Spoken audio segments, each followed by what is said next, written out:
Bismillahirrahmanirrahim. Assalamualaikum warahmatullahi wabarakatuh. Selamat pagi. Pada pertemuan hari ini kita masih akan melanjutkan materi seri bagaimana memulai. Yang pada pekan lalu kita mulakan dengan bagaimana menemukan ide atau gagasan awal ketika adik-adik sudah memutuskan untuk memulai usaha pertamanya.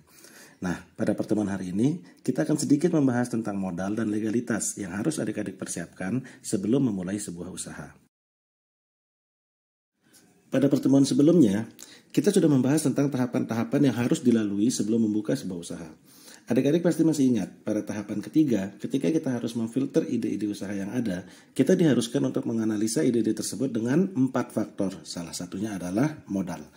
Untuk memperoleh ide usaha yang potensial, kita harus memperhitungkan jumlah modal yang akan kita gunakan dalam menjalankan usaha tersebut.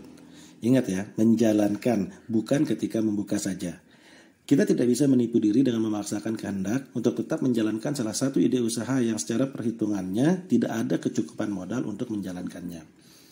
Nah, konsep pemikiran tentang menggunakan uang orang lain yang banyak didengungkan itu cukup bagus memang ya, tapi tidak cukup bagus jika kita menggunakannya untuk memulai usaha pertama kita. Kenapa? Pertama, kita masih belajar berusaha. Mungkin kita sudah banyak pengetahuan dan pengalaman jika melangkah dari kuadran pertamanya Robert Kiyosaki, sebagaimana yang saya jelaskan pada video sebelumnya. Tapi kan tetap saja, itu tidak bisa membuktikan kita itu menjadi orang yang berpengalaman pada saat eksekusi di lapangan. Oke, yang kedua, kita hidup di lingkungan berwirausaha yang masih berkembang, masih infan, belum dewasa. Jadi ketika kita tidak bisa memenuhi ekspektasi pemodal yang masih berkembang itu juga, kita hanya akan membuat bibit permusuhan yang kedepannya akan merugikan kita. Betul, para pemodal itu berani mengeluarkan dana untuk membiayai usaha kita. Tapi tidak sedikit yang pemikirannya belum sampai pada tahap ketika mereka harus buntung tanpa hasil sama sekali. Nah, itu dulu. Oke, kita lanjut dulu. Pada dasarnya ada 2 macam modal yang kita perlukan dalam membuka dan menjalankan sebuah usaha, yaitu modal yang bersifat imateri dan modal yang bersifat materi. Nah, modal yang bersifat imateri ini saya yakin adik-adik sudah paham ya bagaimana memperolehnya jika adik-adik benar-benar mendengarkan dan mencoba untuk memahami penjelasan-penjelasan pada video-video sebelumnya. Lalu apa saja sih modal yang bersifat imateri itu? Di sini ada pengalaman, pengetahuan, keahlian, keberanian, konsep bisnis, jaringan, spiritual support, kreativitas dan inovasi, dan keberuntungan. Atau saya lebih senang menyebutnya dengan rezeki. Nah, kemudian untuk modal yang bersifat materi.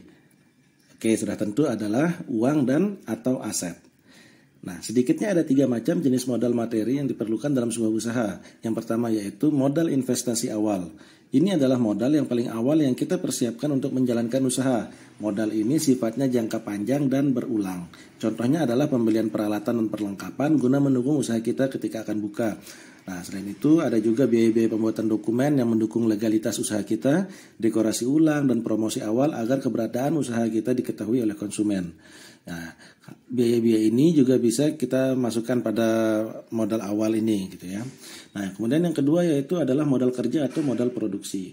Ini adalah modal yang kita perlukan untuk menunjang aktivitas usaha kita sehari-hari secara langsung.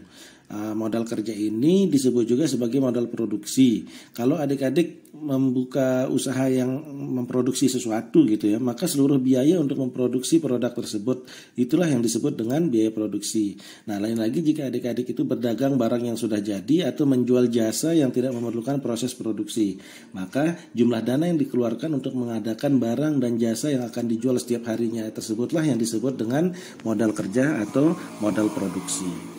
Nah, kemudian yang terakhir adalah modal operasional. Biaya-biaya yang termasuk dalam modal ini adalah yang kita keluarkan secara rutin setiap bulannya yang ditujukan untuk mendukung usaha kita. Contohnya seperti gaji pegawai, uang keamanan, uang kebersihan, listrik, air, telepon, internet, dan sewa tempat. Nah, modal operasional ini sifatnya itu harus ada ya, tidak peduli apakah usaha kita itu lancar atau tidak. Nah, itulah mengapa modal operasional ini harus sudah dipersiapkan untuk beberapa bulan ke depan sejak akan membuka usaha. Biasanya agar aman, kita itu lebih baik menyediakan modal operasional ini untuk 6 bulan ke depan, gitu ya. Karena kan kita nggak tahu tuh kapan usaha kita akan memberikan hasil, gitu kan. Sekarang setelah kita kalkulasikan semua modal-modal tersebut, kita akan mencarikan dari mana saja sumber pendanaannya. Oke, sumber pendanaan modal yang paling gampang dan aman adalah tabungan yang kita miliki. Dengan menggunakan dana tabungan sendiri untuk membuka usaha, kita akan rileks dalam menjalankan usaha kita kan. Kenapa? Karena kita tidak ada beban untuk memikirkan harus untung agar bisa mengembalikan dana dari pihak lain. Nah, beban-beban pikiran yang seperti ini yang biasanya akan mengganggu fokus kita untuk mengembangkan usaha kita. Nah, tapi tabungan ini tentu ada kelemahannya ya. Itu jumlahnya pasti akan terbatas karena sumbernya itu terbatas. Itulah mengapa saya menyarankan agar adik-adik membuat perencanaan yang matang dari sekarang. Nah, ingat kan tugas jurnal harian yang saya berikan? Nah, salah satu tujuan jurnal tersebut adalah agar kita terbiasa untuk membuat perencanaan yang matang. Saya memang meminta adik-adik untuk membuat tujuan utama dalam semester ini aja gitu ya. Tapi itu bisa diaplikasikan untuk tujuan hidup adik-adik yang lain ke depannya. Karena tidak pernah ada satu rencana yang sempurna untuk mencapai sebuah tujuan. Maka adik-adik harus membiasakan diri untuk memperhitungkan kemungkinan-kemungkinan lain yang akan menghadang tercapainya tujuan utama tersebut dengan membuat rencana-rencana kecil lainnya. Nah, lalu gimana dong? Kan saya nggak punya tabungan, Pak, gitu kan? Nah, dicoba aja mulai nabung dari sekarang. Usahanya juga kan nggak sekarang. Nah, adik-adik mungkin bisa menerapkan peribahasa berakit-rakit ke hulu, berenang-renang ke tepian dalam mengelola keuangan pribadi. Gimana itu caranya? Nah, pertama, buat skala prioritas. Kemudian yang kedua, bedakan antara kebutuhan dan keinginan. Dan yang ketiga, alokasikan dana yang kita miliki. Cara ini sebenarnya akan adik-adik gunakan terus ya ke depannya. Mau kita itu tetap membuka usaha atau tidak, mau kita tetap single atau tidak sepanjang hidup kita. Cara-cara ini biasanya akan membawa adik-adik pada istilah kebebasan finansial di waktu muda. Oke, kita asumsikan adik-adik masih dikasih uang jajan lah ya oleh orang tua, entah itu harian atau bulanan. Nah, uang tersebut bisa langsung adik-adik pisahkan dengan menggunakan kombinasi persentase 15-15, 20-50. Nah, yang pertama 15% ya. 15% ini disisihkan untuk tabungan yang bisa digunakan kapan saja. Di mana? Terserah adik-adik, bisa celengan ayam, botol bekas, atau rekening bank untuk lebih amannya. Nah, tujuannya apa? Untuk menjadi dana darurat yang bisa diambil kapan saja. Selain dana darurat, dana ini juga bisa dijadikan simpanan untuk membuka usaha ke depannya jika tidak banyak terpakai. Tapi ingat ya, sesuai namanya dana darurat. Dana ini hanya digunakan jika benar-benar mendesak dan dalam keadaan darurat saja, agar tidak ada godaan agar adik-adik nggak ada godaan untuk ngambilnya gitu ya. Ketika membuka rekening tersebut, jangan minta ATM. Gitu. Nah, dengan cara ini nanti adik-adik itu akan merasa enggan untuk mengambil uang tersebut jika tidak benar-benar dibutuhkan, karena harus antri 1-2 jam hanya untuk mengambil berapa ratus ribu di teller, kan bikin malas. Nah, kemudian 15% selanjutnya ini bisa adik-adik gunakan untuk biaya pengembangan diri adik-adik. Seperti apa aja, membeli buku, ikut seminar, workshop, kegiatan yang bisa membentuk relasi dan lain sebagainya. Nah, ini adik-adik lakukan untuk mengembangkan diri agar skill yang adik-adik miliki itu bisa berkembang dan semakin terasa. Jadi ketika lulus nanti, adik-adik sudah memiliki ijazah sekaligus skill yang pasti sangat dibutuhkan di dunia kerja. Nah, kemudian 20% selanjutnya bisa adik-adik gunakan untuk mulai berinvestasi. Saya belum paham, Pak, takut rugi. Udah, nanti aja. Sekarang itu adik-adik bisa berinvestasi sambil mempelajarinya. Ada banyak perusahaan reksadana di sekitar kita, baik yang offline maupun yang online. Kalau yang online itu contohnya kan ada Bibit kayak gitu ya, Peluang gitu. Kalau yang offline, kalau di sini di Mataram itu ada Indo Premier kalau nggak salah. Nah, itu kita serahkan aja uang kita pada perusahaan-perusahaan reksadana tersebut. Nah, biarkan mereka yang bekerja untuk memutar uang kita, dan yang kita sisihkan untuk investasi itu biasanya ini berpotensi sekali ya, bisa untuk kita jadikan modal usaha kita ke depannya. Gitu. Nah, pastikan dana yang masuk ke reksadana itu tidak diambil sebelum 3-5 tahun agar bisa mencapai target tadi untuk membuka untuk menjadi modal usaha itu. Nah, itulah kenapa adik-adik itu kan mesti ada opsi tabungan tadi ya, yang walaupun bunganya sangat amat kecil tapi bisa dikatakan liquid lah gitu. Gampang ngambilnya gitu ya. Oke, dana yang 15% sebelumnya untuk pengembangan diri tadi itu bisa juga digunakan untuk mempelajari hal-hal terkait pasar modal ini gitu. Jadi adik-adik bisa berinvestasi sembari belajar gitu kan. Nanti kalau dirasa udah siap pengetahuan dan pemahamannya, bisa mencoba sendiri tuh untuk mengalokasikan besaran dana yang akan diparkir di saham berapa, obligasi berapa, pasar uang berapa gitu kan. Nah, kemudian yang 50% terakhir ini yang akan adik-adik gunakan untuk hal-hal yang bersifat konsumtif seperti makan, minum, jalan-jalan, nongkrong, pulsa, paket data, bensin, dan lain-lain. Nah, karena jumlah alokasinya hanya 50%, maka adik-adik mau tidak mau harus mulai merubah kebiasaan untuk membeli barang-barang yang benar-benar dibutuhkan saja. Tidak lagi membeli barang yang diinginkan, gitu ya, tapi yang hanya dibutuhkan saja. Nah, untuk mempermudahnya, adik-adik bisa membuat skala prioritas setiap bulannya. Mau dialokasikan kemana saja nih, dana yang sejumlah 50% tadi. Kemudian sumber pendanaan selanjutnya yaitu pinjaman. Pinjaman ini bisa adik-adik lakukan pada keluarga atau sahabat. Opsi ini paling mudah dan aman menurut saya selain tabungan yang kita bahas tadi ya. Pinjaman pada keluarga atau sahabat itu sifatnya fleksibel, bisa dengan agunan atau tanpa agunan. Besaran cicilan tiap bulannya juga bisa disesuaikan, tidak ada bunga yang mengikat kecuali sudah ada kesepakatan sebelumnya untuk timbal baliknya seperti apa. Nah, yang penting bagaimana adik-adik berkomunikasi dengan keluarga atau sahabat adik-adik ke depannya terkait utang tersebut. Nah, selain pinjaman pada keluarga atau sahabat, adik-adik juga bisa memiliki opsi untuk meminjam di bank. Gitu. Untuk beberapa tahun ke belakang, mungkin bisa kita lihat kredit usaha rakyat atau KUR yang banyak dikeluarkan oleh bank-bank umum ini sudah banyak sekali ya membantu para pelaku UMKM. Tingkat suku bunga yang diberikan oleh mereka itu juga bisa dikatakan tidak terlalu mencekik lah bagi para pelaku usaha gitu ya. Ini bisa adik-adik jadikan opsi selain opsi-opsi sebelumnya. Tapi tentu saja berurusan dengan bank, adik-adik harus mempersiapkan agunan atau jaminan minimal BPKB kendaraan bermotor. Nah, jika tidak ingin berurusan dengan bank, adik-adik bisa menggunakan jasa pegadaian. Tapi yang digadaikan ya tetap jaminan juga ya. Tapi perlu diperhatikan lagi untung ruginya menggunakan jasa bank atau pegadaian, lebih untung mana bagi adik-adik.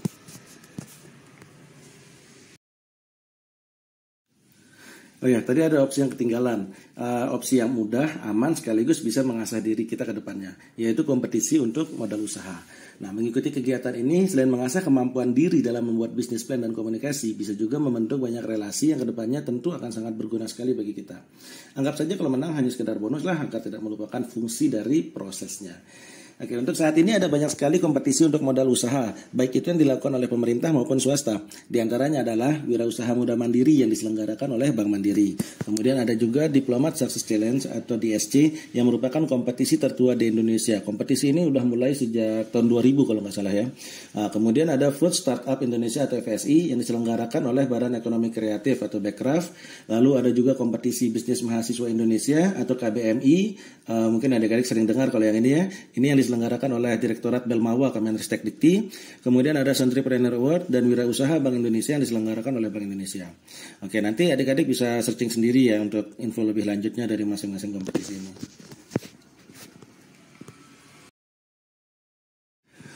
Selain 3 sumber pendanaan yang kita bahas tadi, ada juga beberapa opsi yang bisa adik-adik gunakan, yaitu yang pertama menjual aset, yang kedua crowdfunding dan modal ventura.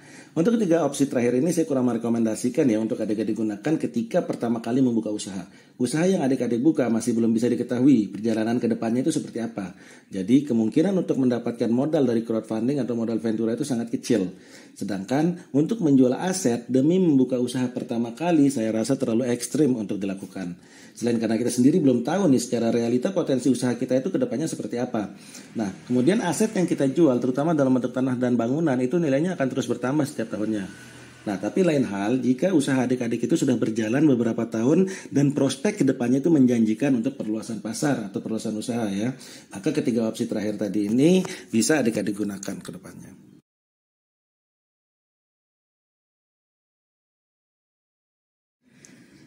Oke, saya rasa cukup untuk permodalan ya. Sekarang kita lanjut dulu pada pembahasan legalitas. Sebagai warga negara yang baik, kita itu harus mematuhi aturan hukum yang berlaku kan. Oke, dengan mengikuti aturan yang ada, usaha kita akan aman ke depannya. Jika adik-adik memutuskan untuk melakukan pinjaman dana atau modal usaha sekalipun, persyaratan administrasi yang harus adik-adik kumpulkan adalah berkaitan dengan legalitas usaha yang kita miliki tersebut. Jadi jangan sampai karena kealpaan atau ketidakpedulian terhadap aturan, malah menjadi batu sandungan bagi usaha yang telah kita rintis dengan susah payah. Nah, adapun biaya-biaya yang timbul terhadap pengadaan dokumen-dokumen tersebut bisa adik-adik masukkan ke dalam modal investasi awal. Oke, ada beberapa dokumen yang biasanya diperlukan jika ingin membuka usaha. Ya, di antaranya bisa adik-adik lihat di layar. Yang pertama itu adalah SKDU. SKDU ini bisa adik-adik itu buat di kecamatan ya atau di kelurahan di mana adik-adik membuat usaha tersebut. Kemudian yang kedua itu adalah NPWP. Ini adalah nomor pajak wajib pribadi ya kalau nggak salah. Itu bisa adik-adik buat di kantor pajak. Nah kemudian badan usahanya apa? Apakah UD atau CV atau PT? Itu bisa dibuat di Disperindak kalau nggak salah untuk UD-nya, dan notaris untuk CV atau PT-nya ya. Kemudian adik-adik juga membutuhkan yang namanya SITU, yaitu surat izin tempat usaha. Kemudian ada juga surat izin usaha perdagangan atau SIUP. Kemudian ada TDP, tanda daftar perusahaan.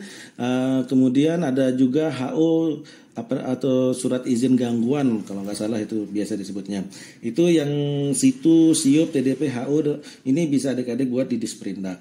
Nah kemudian jika adik-adik memproduksi makanan atau minuman atau kosmetik begitu ya, berarti adik-adik juga harus memiliki izin edar dari BPOM. Nah, untuk yang ini bisa adik-adik itu datang ke Balai POM ya. Nah, kemudian kalau hanya sekedar industri rumah tangga begitu kayak model snack ya kayak gitu yang kemasan-kemasan, adik-adik bisa meminta surat izin untuk PIRT-nya. Kalau PIRT ini bisa dibuat di Dinas Kesehatan setempat. Nah, kemudian yang paling penting yang tidak kalah penting itu adalah sertifikat merek. Ini adik-adik bisa buat di Kemenkumham. Dokumen-dokumen ini itu saling membutuhkan satu sama lain. Jadi adik-adik memang harus membuat semuanya sesuai dengan usaha yang adik-adik buat. Nah, kelengkapan dokumen-dokumen di atas juga bisa menjadi poin lebih bagi pemodal jika dimasukkan ke dalam bisnis plan yang kita buat. Karena pemodal akan menganggap kita itu benar-benar serius dalam menjalankan usaha kita. Nah, untuk syarat-syarat pembuatan dokumen legalitas usaha tadi tidak akan saya paparkan di sini ya karena banyak sekali, pasti akan menghabiskan banyak waktu. Adik-adik bisa searching nanti sendiri di situs-situs yang ada di layar. Itu ada ukmindonesia.id, kemudian ada legalitas.org, atau bisa juga ke ebpom.go.id untuk pendaftaran BPOM yang tadi itu. Kemudian ada dgip.go.id untuk sertifikat merek. Kemudian sekali lagi saya tegaskan ya, jangan malas untuk mengurus masalah legalitas usaha sebelum memulai usaha kita, agar jangan sampai ada celah bagi oknum-oknum nakal yang akan memeras kita di kemudian hari ketika usaha kita itu sudah berjalan. Nah, untuk pembuatan izin BPOM, PIRT dan sertifikat merek itu juga jangan lupa tidak bisa diabaikan begitu saja. Apalagi jika usaha adik-adik itu yang seperti yang saya katakan tadi itu adalah membuat produk dalam bentuk makanan, minuman atau kosmetik ya. Nah, lain hal lagi jika adik-adik hanya mengambil franchise atau waralaba, adik-adik itu nggak perlu mengurus BPOM atau PIRT atau sertifikat mereknya. Nah, untuk pembuatan sertifikat merek itu juga tidak bisa kita anggap remeh ya. Ketika kita yakin merek usaha kita akan sangat menjanjikan ke depannya, kita itu harus segera mendaftarkannya. Jangan sampai ketika merek kita sudah terkenal, ada oknum nakal yang menggunakannya, gitu kan. Nah, hal ini pasti akan berdampak fatal tuh pada merek kita, karena selain mencuri kekayaan intelektual kita, kualitas produk mereka yang sembarangan itu akan berdampak pada merek kita yang sudah susah payah kita bangun standar operasional prosedurnya. Oke, mungkin cukup sekian dulu pemaparan seri bagaimana memulai terkait modal dan legalitas ini. Pada pertemuan selanjutnya kita akan melanjutkan seri bagaimana memulai terkait dengan pembuatan marketing dan bisnis plan. Oke, terima kasih saya ucapkan atas waktunya menonton video ini. Semoga Allah selalu memberikan kita kesehatan, keselamatan, dan keberkahan dalam hidup. Amin ya rabbal alamin. Assalamualaikum warahmatullahi wabarakatuh. Selamat pagi.